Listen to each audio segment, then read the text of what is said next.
Hey everybody, Dean Kuluira, IT recruiter at SRA Staffing here in Toronto, Canada. Doing my midweek Wednesday job search video. First of all, huge shout out to Tim Mooney, who's been giving me some great tips and advice on how I'm doing these videos. So he suggested for me to get this get something stable to hold the camera of the phone, right? Because I was holding it in my hands and it was like all shaking and all over the place. So I got this little tripod thing. I've hooked it up to the top of my computer, so that's why it's so stable and stuff. And I'm filming it in landscape mode, so hopefully this is much better. I am an amateur, but hopefully I'm sharing some good tips and advice for all of you out there. So you won't hold it against me if I'm a little too amateurish with my camera work. Anyway, moving right along. Again, thanks so much, Tim. I really appreciate that. So what I'm going to talk about today is, now I did a post, I think it was yesterday, and basically what I was talking about is the basic factors which you as a job seeker need to ask if you're working with if you're working with a staffing agency or a recruiter such as myself, and actually it could be an internal recruiter, like an in-house corporate recruiter, or a staffing agency recruiter such as myself. So just some basic questions that'll help you qualify the role, right? And what I mean by qualify is to kind of help, and this is something I always talk about and I always advocate for, is by qualifying the role. And what I mean by qualifying is kind of evaluating the role overall, like in terms of where you should rank it in level of importance, right? Or which priority level you should give the role. So in order to do that, you need to ask good qualifying questions, right? To kind of dig deeper, probe a little deeper, and find out, okay, do I give this role like higher priority? What are my chances of actually landing this role? What are my chances of getting an offer sheet on the table? And so I'm just gonna read you my post that I put out yesterday, and you guys let me know what you think. What are your thoughts? Do you agree? Do you disagree? Is Dean just going on and on about a whole bunch of stuff? So let me know what you think. But here's my post. I'm just gonna read it out. So what I wrote was some basic factors to ask from a staffing agency for a role they want to represent you for. Number one, will my resume be presented to a decision maker? Number two, how many stakeholders require buy-in to hire me? And number three, how many interviews until final decision? So now look, these aren't the only questions you should be asking. These aren't the only factors. These are just some very basic factors that I want all of you guys to be asking when you're dealing with a staffing agency recruiter such as myself, or even again an in-house or corporate recruiter. When you're discussing a role, you're evaluating it and seeing where you might fit it in terms of rank or importance or probability of landing the role. So just some basic questions, right? Now I just want to emphasize again, these aren't the only questions you should be asking, but these are definitely a set of questions you should be asking at the same time, right?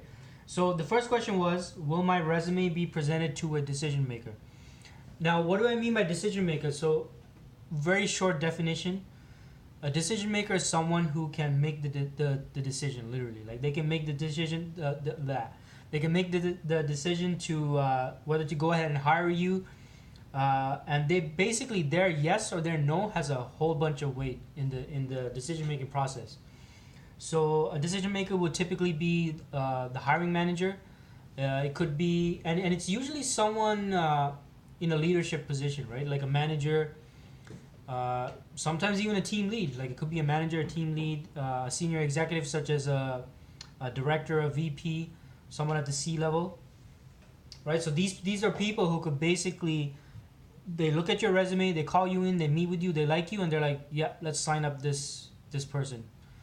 Where's the pen? Where's the paper? Let me sign. You know, they're ready. They're ready to rock and roll, right? So that's what I mean. So when you ask a recruiter, okay, when you guys present my resume, who's it gonna go to? Like who will be at the receiving end of that email, right? So this is something that, so whenever I'm working so now I'm gonna give you the recruiter perspective, right? So when I'm, for those of you who work with me on any open roles with our clients, you'll notice that any roles where when we present a resume, it goes to an actual decision maker. That's something I always emphasize, because that helps you kind of evaluate, okay, If my resume is gonna go in front of a decision maker, there's a higher chance of me actually, first of all, probably having a conversation with someone who's actually a part of the actual decision making process, and has a strong yes or no in the decision, right? And basically, a decision maker is able to, again, determine, do I want to call this person in? Is this person the one that I really need for my project or whatever problem I need solved? And by the way, usually the decision maker is someone who has an actual need or problem that needs to be resolved, and that's why they're the decision maker, right? Because they want this problem solved, they need to get it dealt with. So they're part of the hiring process. They want to bring people in. They want to meet people. They want to put the offer sheet on the table for the right person. They want to move things forward. So that's the importance of asking that from an agency or an in-house corporate recruiter. Who's at the receiving end of the resume? Like, who's the person who will be reviewing my resume? Because if it's not someone who's making the actual decision, the actual decision, you shouldn't. I mean, I'm not saying bypass the role or ignore the role. Doesn't mean that it's any less. I mean, well, I wouldn't say it's any less important, because if you're dealing with a decision maker, obviously, they have more weight on the decision, obviously, right? So if you're, for example, if you're submitting your resume to someone who's maybe a coordinator, or someone who's just reviewing the resumes, and that's the only point of contact for the agency or the recruiter, well, I mean, then it depends, right? I mean, I don't know what the chances are that that resume might get pushed forward to the actual decision maker, because it adds an extra layer, right? There's another middle person who needs to be convinced as to whether or not this person's resume should be passed on. So again, this is not bashing on any of my in-house or corporate recruiter friends out there, but the point is, as much as possible, evaluate and try to find out, is my resume going to be submitted directly to a decision maker? Now, the second point was, how many stakeholders require buy-in to hire me? So, simple rule: the less stakeholders involved, the quicker the decision-making process goes. Right? If it requires 5 or 6 other stakeholders, that doesn't mean you shouldn't move forward with the role. It just means that the process, the decision-making process, might take longer. And the reason for that is, if there's like 5-6 major stakeholders involved, and depending on the importance of each of those people or those individuals, they might need buy-in from each of those people, right? I mean, they might if the first 3 people say yes, and the final 2 people say no, and those 2 people are like, big major players in the decision making process, and their no weighs more than the other 3 yeses, then that might be an issue, right? So the chances of that happening, the more people involved, the more dynamics come into play, right? Like, you gotta make sure that, first of all, at the interview, and I'm getting ahead of myself here, but at the interview, you gotta make sure you get buy-in from each of the stakeholders involved. Now, I'm not trying to scare you or make you feel extra nervous if you are going for an interview with multiple people, but I'm just saying that the more people involved in making an actual decision, the more time it might take to get buy-in from everyone, right? And for the process to move forward and to get you into subsequent interviews. And by the way, if there are multiple stakeholders involved, it might mean multiple interviews as well. So it might not be a simple, okay, we like your resume, let's meet with you in person, okay, here's our decision. Like, it might not be that simple and that straightforward. It might be, okay, we like your resume, we want you to meet with person A. Okay, great, person A likes you. Okay, now want you to meet with person B. All right, person B likes you. Now I want you to meet with person C, and blah, blah, blah, and so on and so forth, right? Now, that doesn't mean that I'm not saying to bypass these roles or, don't not take them seriously or anything like that. This is simply my whole point here. Asking these questions will help you evaluate like where you should put these roles in terms of which ones do I have the highest chance of getting, which ones are best qualified, which ones are going to move fast, that sort of thing, right? But again, there's so many other factors, and I'm going on a kind of a tangent here, but I mean, other factors could be simply which role do you like the most, which one do you feel is the best fit for you, which one has the type of environment you want to work with, the type of tools and technologies you want to work with. So look, there's a whole bunch of other factors, right? But my point of this video, these are some of the major questions you need to be asking when you're working with recruiters, especially staffing agencies such as myself, right? So anyway, before I go on a further rant there, number 3, how many interviews until final decision? So this kind of connects with what I was saying from the previous point, right? Number 2. If there's multiple interviews in the process, it might mean multiple people which you need to get buy-in from, and so that's why it's important for you to figure out, okay, how many interviews until final decision. Now let's say there's 2 roles, right, that you're interviewing for. Now let's say one of them is like, okay, we see the person's resume, meet with get him on a phone interview, get you on an in-person interview, and then we make our decision. That's it. Yes or no. That's it. That's the decision making process. So pretty much, what's that like? So I mean, if you include the submission, that's like 3 steps, right? Submit resume, phone interview, in-person interview, decision. Okay, so 4 steps, right? So now if it has multiple interviews, that might lengthen the process, right? So it might be okay, we look at the resume, we do a phone interview, we do another phone interview with another stakeholder. Now we want to bring you in for an in-person. We want you to meet some more stakeholders or team members or whatever term you want to use. Then you need to come in for another one. You need to meet another bunch of people. You need to meet with the senior executive team to get their buy-in. And then finally after that, steps 5 or 6, then, we make our final decision at that point. So if you compare these 2 roles, right, you obviously one might be moving quicker than the other. Like the second one might move a bit slower. I can only assume at this point, right? Like I would assume that the first one might move a bit quicker. So your challenge as the job seeker is to determine, okay, which one do I like the most? If everything was equal, which one do I want to do? Because it's not just a matter, and this is based entirely on all those other factors, right? Like you got to evaluate the role using other factors as well. It's not just those 3 steps that I gave you right now. Those 3 questions that I told you just now. Because I've seen opportunity, like I have placed candidates with clients of ours who had a long decision making process, but that's the place where they wanted to be, right? That was their number 1 choice. And meanwhile, they had other offers on the table at like 2-3 other places where it was a very quick interview process. They already had offers on the table, but they were putting those offers on hold because this client, the client that I'm working with, even though they're taking a long time, that's their number 1 choice, right? So again, I'm not bashing any companies that have long interview processes. That's not what I'm saying.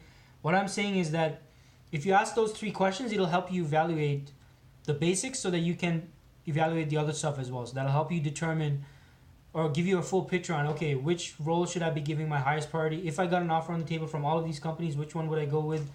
And also allows you to kind of anticipate how long the process is going to take for each one, right? So again, and I hope I'm not confusing all of you, and I hope I'm articulating myself well and making sense here. But my point is, when dealing with a staffing agency or a recruiter such as myself, these are the 3 basic questions you need to ask, right? Will my resume be presented to a decision maker? How many stakeholders or people need to be involved to make a final decision? And 3, how many interviews in the process, right? So these are 3 basic questions you need to find out from the recruiter, such as if I'm working if you're working with myself, for example. Now, actually, myself, whenever I have like these are now, if you'll notice something, that if you're working with me as a recruiter, these three pieces of information I always offer it up front. Like I let people know up front what the process is going to look like end to end, whenever possible. And especially if it's a case where it's just one decision maker, if it's 2 interviews, a phone interview and in person, and that there's only like 1 or 2 major decision makers, I'm definitely gonna emphasize that when I'm talking to you over the phone. regarding an opportunity, because I know that that's sometimes, and depending on your situation, you might be in a situation where you want something as soon as possible. You just want to, you hate your current job, you just want to get the hell away from there, and you just want to go into an interview process where it's quick, it's clean, it's fast, and you know where you stand within like a week or 2 weeks max, right? So again, uh, there's a lot of other questions to ask to evaluate an opportunity. I'm not saying these are the only things you need to be asking, but these are 3 questions you definitely need to be asking, especially if you're working with a staffing agency, right? Because if you're working with a staffing agency and it's with a client that they've worked with in the past and that they have continuous business with, they kind of know like what the process is going to look like. They know who the decision maker is. They might know what they're like, who else they need to get buy-in from, how many interviews are there going to be, what's this person's personality like, do they make decisions quick, are they the type that needs to think about it a day or two. Like right now I'm working with a client of ours who's a very quick decision maker. I just love working with this client because the process is just so simple, and it's actually for that senior DevOps role I've been telling you all of you guys about, right? The senior cloud DevOps engineer roles that I'm working on. So this client, it's a large organization, right? But this guy moves so fast. Like I just it's basically just a phone interview, in-person interview, decision. That's it. That's it. Like within a week, let's say the phone interview is on Monday. If the phone interview is on Monday, if the in-person's on Wednesday, we get a decision by Thursday, Friday. Oh, excuse me. Sorry about that cough there. So that's like the ideal situation, right? Those are my favorite type of clients to work on. They're not messing around. They're not fooling around. They make their decision. They get an offer sheet on the table. Works out for everyone. Works out for the client. Works out for the candidate. Works out for us, right? The agency, right? So those are my thoughts on that. So just make sure you ask those 3 questions. Will my resume be presented to a decision maker? How many stakeholders require buy-in?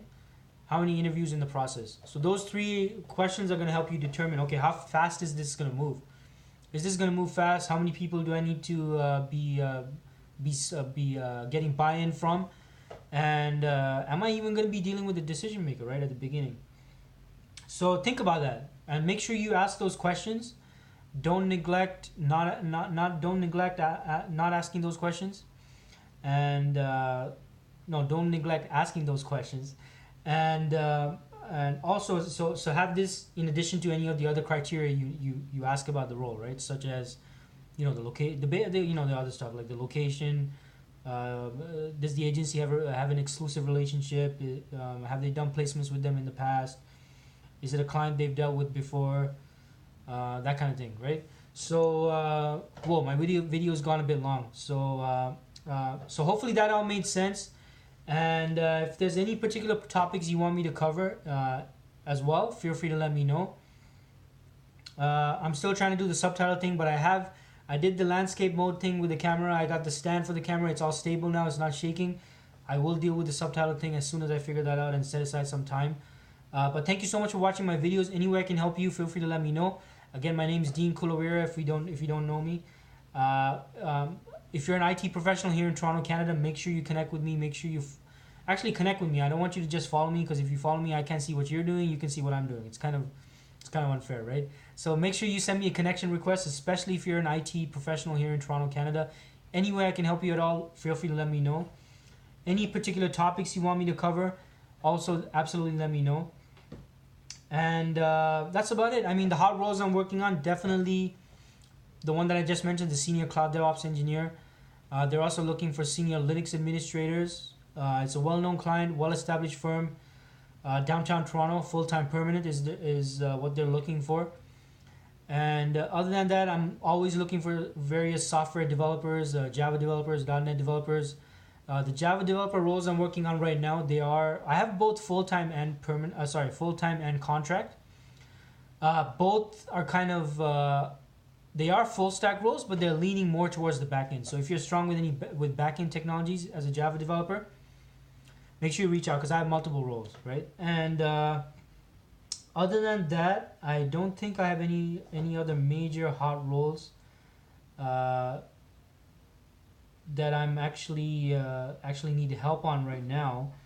But those would be the major ones. Definitely a couple of software developer roles available, and cloud DevOps and senior Linux administrators. So if you're in that area, if you're in that domain, if you're looking for a career change, you know someone, referrals are always appreciated. I'll do my best to help anyone that you might know or anyone in your network. Again, if any way I can help you, let me know. I'm in the office Monday to Friday from around 8:30 to 5:30.